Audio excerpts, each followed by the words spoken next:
নমস্কাৰ সাংবাদিক বন্ধুসকল, আজি আপোনালোকক আমি ইয়ালৈ মাতি আনিছোঁ এটি বিশেষ কাৰণত। আমি নলবাৰী জিলা ই-ৰিক্সা চালক ইউনিয়নে ইতিমধ্যে আপোনালোকে গম পাইছে যে আজি আমাৰ যি বন্ধ আছিল, বন্ধ কাৰ্যসূচী, সেই বন্ধ কাৰ্যসূচী আমি সম্পূৰ্ণ ছাকচেছ হৈছোঁ। আমাৰ সকলো চালকে আজি বন্ধ ৰাখিছে, ৰাখি আমাক নলবাৰী চহৰৰ ভিতৰত যিখিনি সোমাব দিয়া নাই সেইখিনি যাতে ওৱান ৱে কৰি নলবাৰী চহৰত সোমাব দিয়ে, সেই প্ৰতিবাদতেই আমি আজি কমপ্লিট নলবাৰী জিলাত ই-ৰিক্সা বন্ধ ৰাখিছিলোঁ।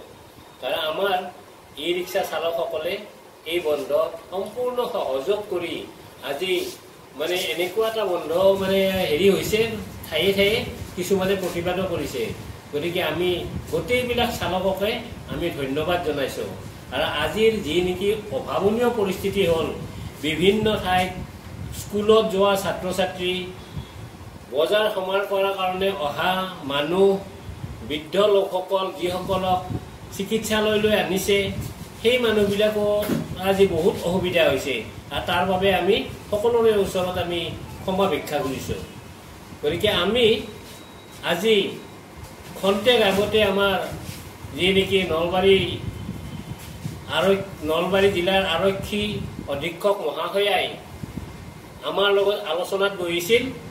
এই আলোচনাত বহি তেখেতে আমাক বিভিন্ন পৰামৰ্শ আগবঢ়াইছে আৰু বিভিন্ন আন্দোলনৰ কাৰ্যসূচী কি ধৰণে আগবঢ়াই নিব লাগিব বা কি ধৰণে কৰিব লাগে সেই সম্পৰ্কে আমাৰ লগত সহযোগিতা কৰিছে। আৰু ভৱিষ্যতেও তেখেতে আমাৰ লগত সহযোগিতা কৰি আমাৰ যিবিলাক অভাৱ অভিযোগ সেইবিলাক পূৰণ কৰাত তেখেতে সহায় কৰিব বুলি আমাক প্ৰতিশ্ৰুতি প্ৰদান কৰিছে। আৰু আমি বিভিন্ন জনৰ পৰা আজি ৰিকুৱেষ্ট পাইছোঁ, আমি শিক্ষক শিক্ষয়িত্ৰীসকলৰ পৰা পাইছোঁ, নলবাৰীৰ বিভিন্ন যিবিলাক নেকি নাগৰিক আছে সেই নাগৰিকসকলৰ পৰা আমি অনুৰোধ পাইছোঁ যে আমি অন্ততঃ এই সম্পূৰ্ণ এই বন্ধ কাৰ্যসূচীটো আমি 3 দিন কৰিব নালাগে। এই কাৰ্যসূচীটো আগৰ ফালে আমাৰ 15 আগষ্ট আছে, স্বাধীনতা দিৱস আছে। এই স্বাধীনতা দিৱসতো আমি যাতে এনেধৰণৰ কাৰ্যসূচী নকৰোঁ তাৰ বাবে বহুতে আমাক অনুৰোধ জনাইছে। গতিকে আমি নলবাৰী যি আৰক্ষী সদৰ আৰক্ষী থানা, সেই সদৰ আৰক্ষী থানাৰ যিজন নেকি ভাৰপ্ৰাপ্ত বিষয়া, তেখেতক আমি ধন্যবাদ জনাইছোঁ। তেখেতে আমাৰ লগত বহুত সহযোগ কৰিছে আৰু আমাৰ আৰক্ষী অধীক্ষক মহাশয়াৰ লগত আলোচনা কৰাটো তেখেতে আগভাগ লৈছে। গতিকে আমি তেখেতকো ধন্যবাদ জনাইছোঁ। আৰু এনেকুৱা আৰক্ষী বিষয়া নলবাৰীত আজি নলবাৰী সদৰ আৰক্ষী থানা আৰু আমাৰ যে জিলা আৰক্ষী বিষয়া, এনেকুৱা ধৰণৰ আমি আৰক্ষী বিষয়া পাইছোঁ, যাৰ কাৰণে আমি ই-ৰিক্সা চালক ইউনিয়ন তেখেতসকলক ধন্যবাদ জনাইছোঁ, কৃতজ্ঞতা জ্ঞাপন কৰিছোঁ তেখেতসকলৰ ওচৰত। সকলোৰে অনুৰোধ মৰ্মে আমি আমাৰ যি নেকি এই আন্দোলনৰ কাৰ্যসূচী অহাকালি পৰহি আমাৰ যি বন্ধ আছিল ই-ৰিক্সা, সেই ই-ৰিক্সা বন্ধ আমি উঠাই লৈছোঁ।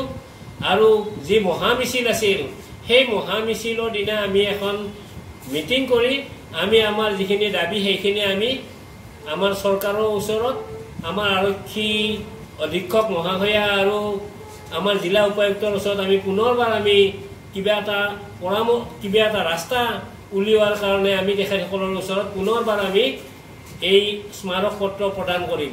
গতিকে আমি ই-ৰিক্সা চালক ইউনিয়নে আমি সকলোকে ধন্যবাদ দিছোঁ। আজি ৰাইজেও আৰু ব্যৱসায় প্ৰতিষ্ঠানেও যি নেকি আমাৰ লগত সহযোগ কৰিলে তাৰ বাবে আমি ধন্যবাদ দিছোঁ।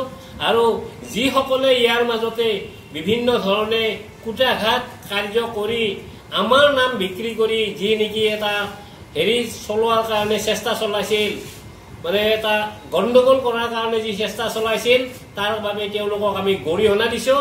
আৰু ভৱিষ্যতে সেইবিলাকৰ পৰা আঁতৰি থাকিবলৈ আমি সকলোকে অনুৰোধ জনাইছোঁ।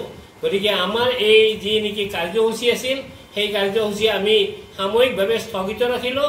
আৰু 15 আগষ্টৰ পিছত যদি আমাৰ এই ফলৱতী নহয়, 15 আগষ্টৰ পিছত অৰ্থাৎ স্বাধীনতা দিৱসৰ পিছত আমি পুনৰ এই আন্দোলনৰ কাৰ্যসূচী গ্ৰহণ কৰিম জোৰদাৰভাৱে। সুচলভাৱে অন্তত অহা যোৱা কৰিব পাৰিব। আমাৰ এটাই দাবী যে আমাক ওৱান ৱে কৰি দিয়ক।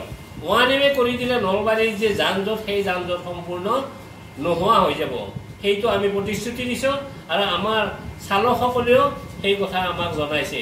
গতিকে নমস্কাৰ, জয় আই Assam. Stay informed, stay ahead. News NE 365.